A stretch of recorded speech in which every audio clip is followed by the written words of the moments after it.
yéen a ngi déglu RIP FM.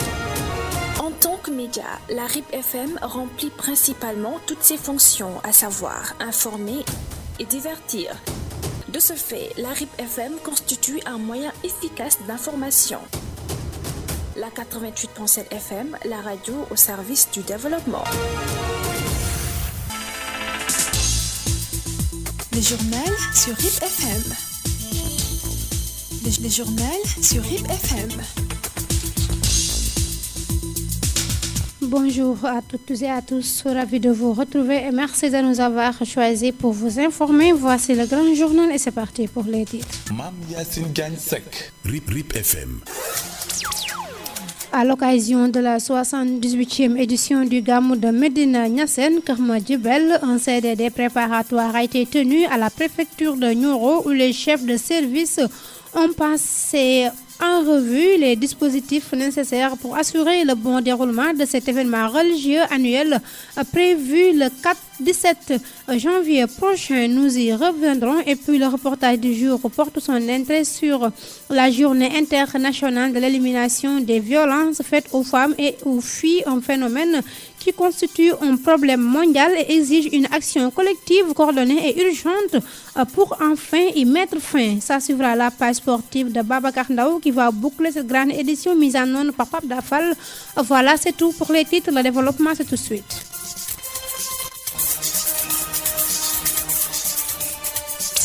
Le journal avec Mame Yacine Diagne Seck. Bienvenue. Un CDD s'est tenu ce lundi 24 novembre à la préfecture de Nioro pour préparer la 78e édition du Gamou de Médina Niassène, Kër Madiabel.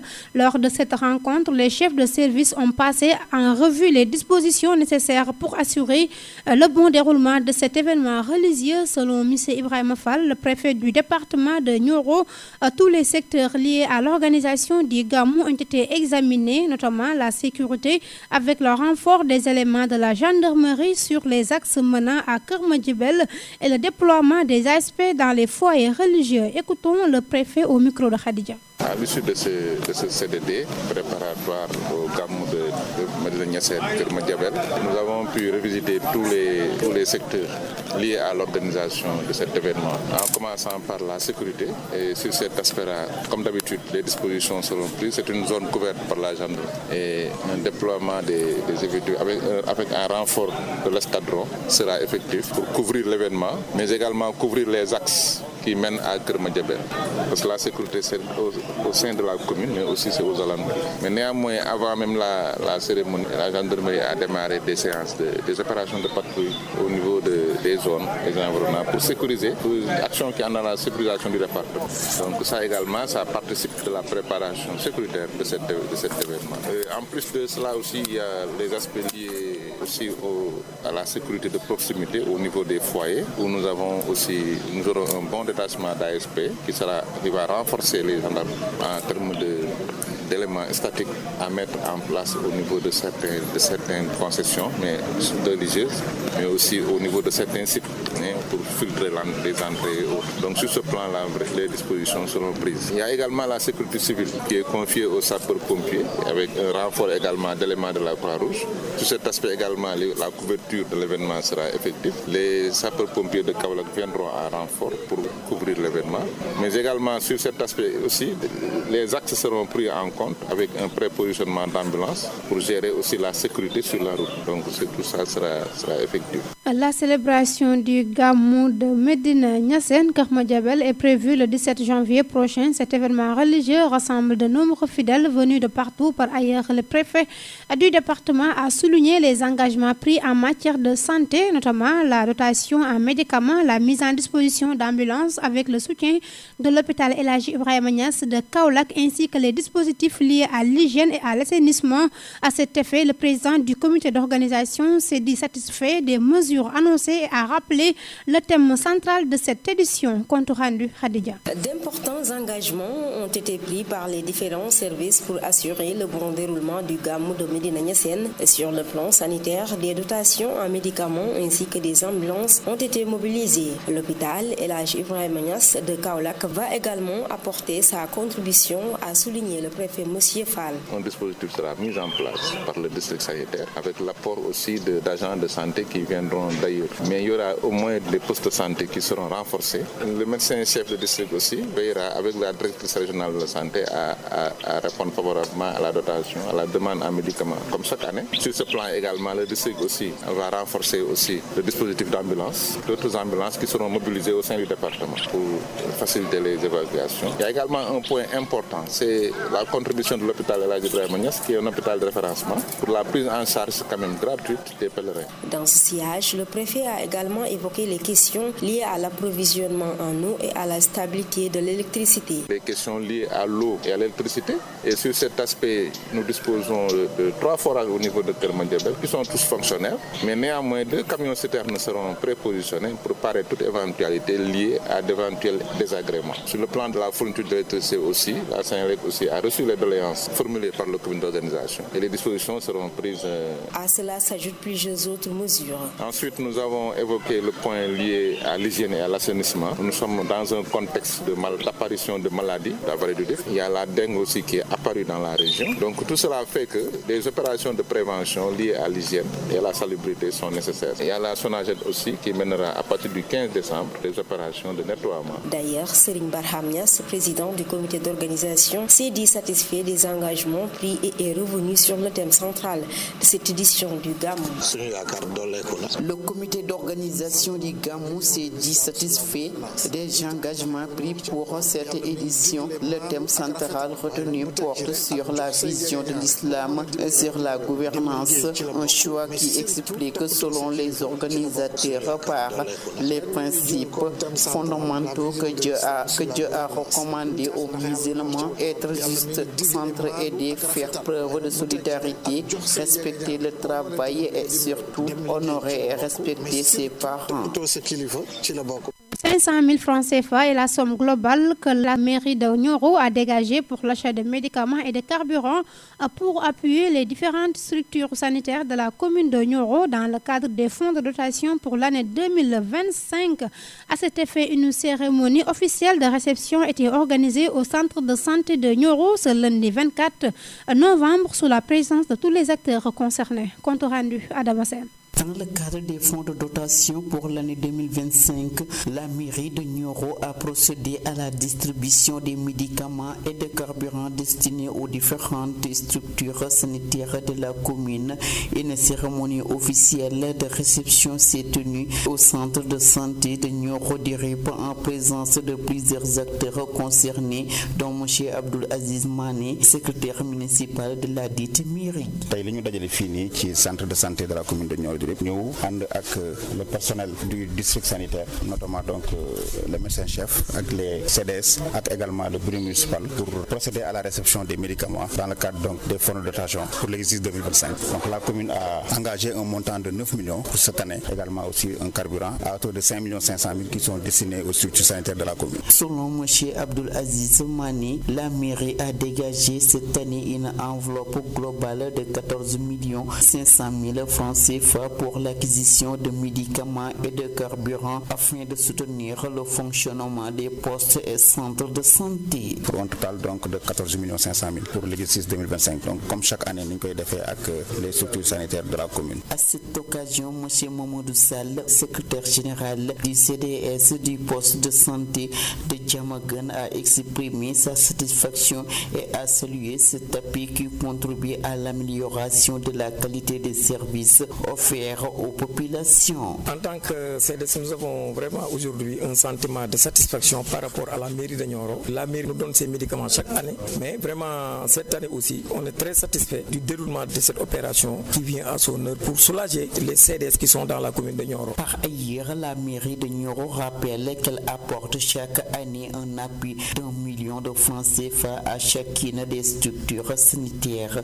de la commune.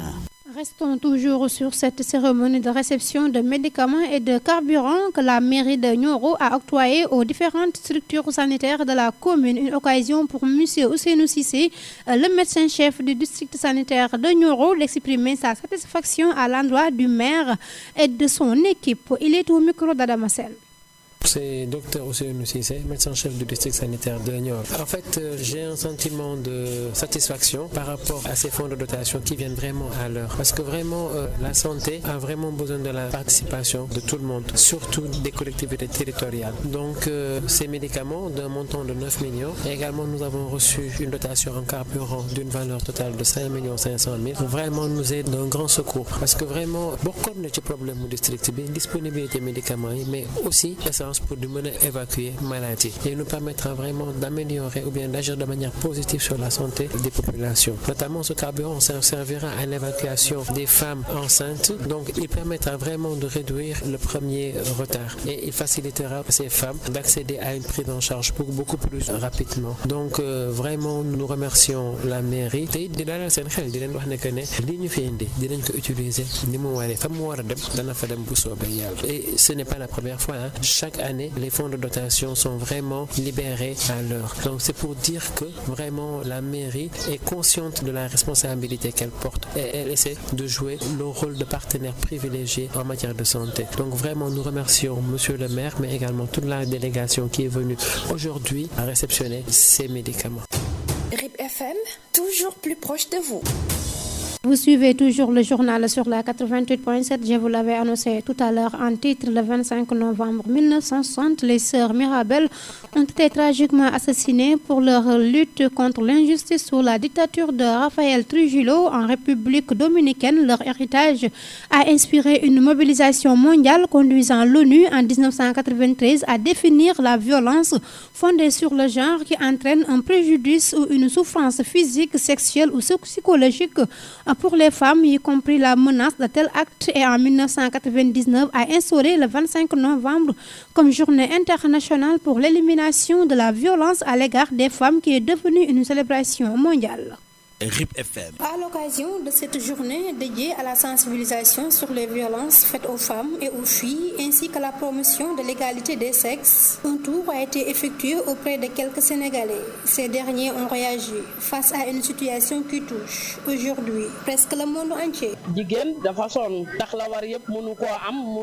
Les femmes sont très fatiguées, elles s'occupent de tout, mais ne reçoivent souvent rien en retour, ni amour, ni affection de la part de leur partenaire. Il existe aussi des hommes qui empêchent les femmes de travailler et d'accéder à l'autonomisation. Même sur les lieux de travail, nous faisons fréquemment face au harcèlement et trop souvent, ce sont nous les femmes qui supportons cela en silence.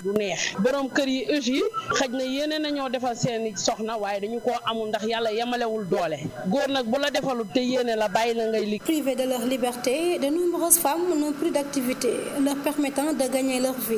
Renseignent nos interlocuteurs. Parfois, les femmes n'ont plus la liberté de participer à certaines activités. C'est très difficile pour nous, en tant que femmes qui vivons régulièrement des violences et surtout du harcèlement. Bien que jamais tolérées par l'islam, les violences conjugales persistent encore.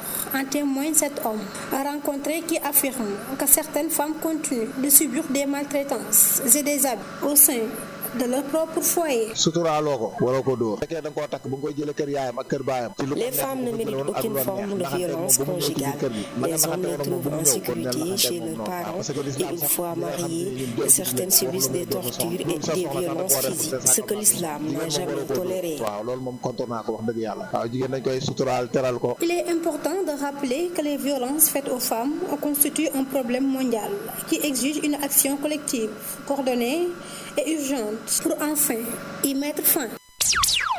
Au Sénégal, les tensions au sein des familles deviennent de plus en plus inquiétantes. Les malentendus et les conflits se multiplient pour diverses raisons, d'où la nécessité de réfléchir à des solutions pour construire une société apaisée. Excusez-moi, pourquoi ces relations se fragilisent et comment y remédier? Les réponses des Sénégalais dans ce reportage signé Mamda Dodja. La société sénégalaise d'aujourd'hui reste profondément marquée par l'influence de la famille et de la religion région. L'hospitalité y est reconnue tout comme la force des valeurs traditionnelles. Sur le plan social, elle fait toutefois face à des dynamiques complexes, comme nous l'ont indiqué nos interlocuteurs. Notre société souffre et beaucoup n'en parlent car il y a aujourd'hui un grand laisser-aller. Autrefois, nous vivons tous ensemble dans une même maison, partageant le même repas. Mais ce que nous voyons aujourd'hui est tout autre. Nous étions dans une famille où chaque membre avait une responsabilité. Les tantes, les belles-mères assuraient la médiation, mais cette dynamique a changé. Une situation qui n'est pas sans conséquences, selon eux. Les liens forts que nous avions commencé à se détériorer, la solidarité, l'entraide. Je peux même dire que la famille jouait autrefois le rôle d'un psychologue, car c'est elle qui assurait l'écoute et la thérapie. Mais aujourd'hui, chacun ne pense qu'à lui-même. Pour y remédier, voilà les solutions qu'il propose. Il est nécessaire de mettre en place des politiques capables d'aider les familles à sortir de cette crise. Sinon, nous risquons d'avoir de mauvaises surprises, car toute société qui change a besoin d'un accompagnement. La cherté de la vie constitue un véritable problématique dans la société sénégalaise où la population vit difficilement la situation.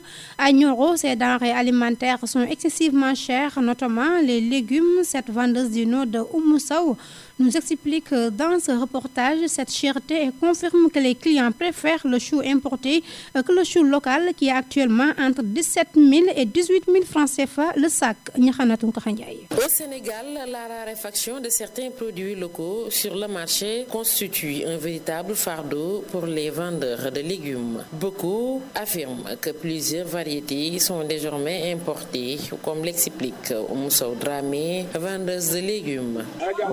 Oui, les légumes sont disponibles, mais ils coûtent cher. Nous, les vendeurs, savons bien que les prix ont fortement augmenté. La plupart de ces produits ne sont pas encore mûrs, à l'exception du navet, du manioc et de la patate. Le reste est importé.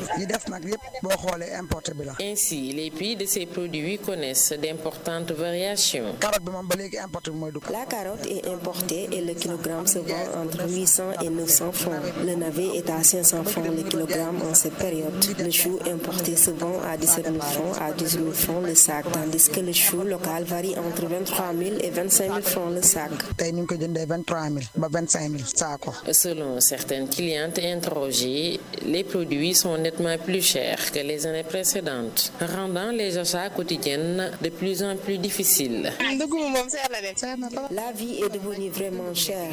La carotte, le navet et bien d'autres produits sont à des prix élevés. Seule la patate reste relativement abordable. Avant, avec 1 000 francs, on pouvait faire tous nos achats là-bas. Aujourd'hui, même avec 5 000 francs, on ne parvient plus à couvrir nos besoins au marché. C'est vraiment difficile. La vendeuse Oumou Sow précise toutefois que certains produits locaux recommencent à apparaître sur le marché, notamment le chou, dont la production locale est en train de revenir progressivement. La page sportive sur RIP FM. C'est avec Babacar Ndaw, 12 ans, bonjour. Bonjour, Coupe du Monde 2026, la FIFA confirme la composition des chapeaux. Le Sénégal officiellement dans le chapeau 2 connaît ses potentiels adversaires. La FIFA a confirmé que le Sénégal était bien présent dans le chapeau 2 pour le tirage au sort de la Coupe du Monde 2026. Ainsi, les Lions ne pourront pas croiser en phase de groupe les nations présentées sur le même pot. Et puis la Fédération sénégalaise de football a procédé au paiement d'arrière-engagement financier à hauteur de 127 millions. La Fédération sénégalaise de football a procédé au paiement global de la somme de 127 470 000 francs CFA dans le cadre de la régularisation de plusieurs engagements financiers. Au moment où la polémique prend de l'ampleur sur les subventions non encore octroyées aux clubs locaux, la Fédération sénégalaise de football, de son côté, a entamé le règlement de plusieurs engagements financiers ce mardi. L'instance dirigée par le président Abdoulaye Fall a informé du paiement d'un montant de 127 470 000 francs CFA. Direction Europe pour parler de la Ligue des Champions avec des rencontres jouées hier.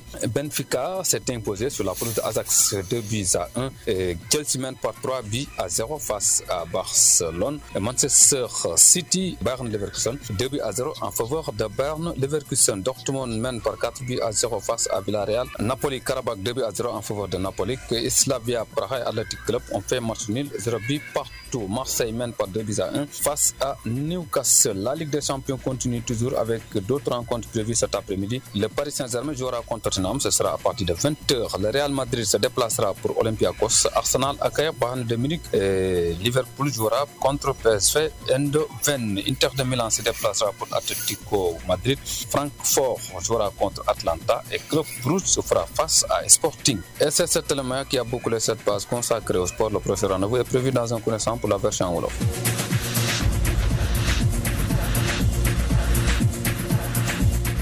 Merci Babacar Ndao pour ces informations sportives qui ont refermé cette grande édition de la mi-journée. Procédons au rappel des titres avant de nous quitter. RIP FM.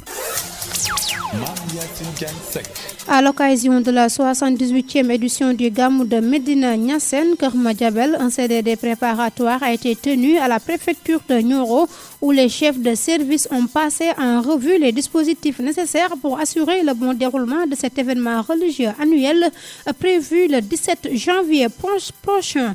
Toujours rappel des titres, reportage du jour portait son intérêt sur la journée internationale de l'élimination des violences faites aux femmes et aux filles, un phénomène qui constitue un problème mondial et exige une action collective, coordonnée et urgente pour enfin y mettre fin. Ça n'est suivi la page sportive de Babacar Ndao qui a bouclé cette grande édition présentée par Mami Yassine Diagne. Pape Dafal assurait la partie technique et Absassao à la réalisation. Merci à tous et à toute l'équipe de la rédaction. Au revoir et bon après-midi. RIP FM, chez vous à tout instant.